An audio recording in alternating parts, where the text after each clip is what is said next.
si cuando usas la secadora hace ruidos como estos.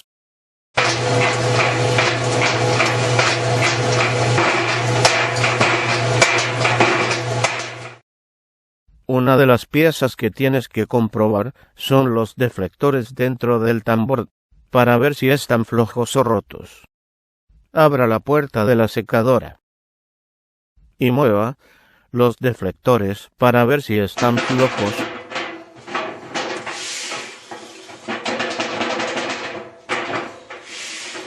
Si están flojos o rotos, haga lo siguiente para apretarlos o reemplazarlos.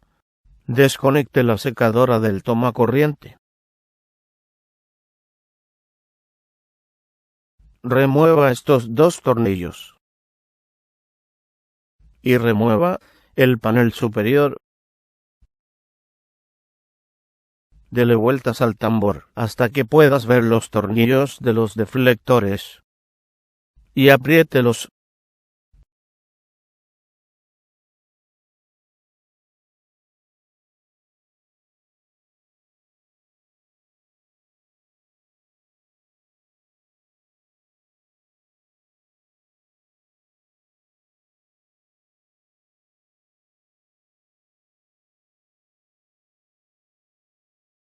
Para reemplazar los deflectores, remueva los tornillos.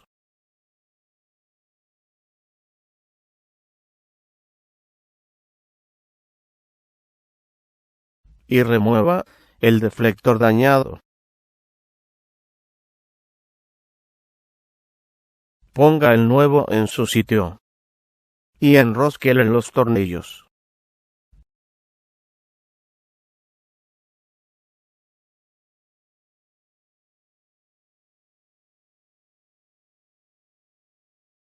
E instale el panel superior. Asegúrelo con los dos tornillos.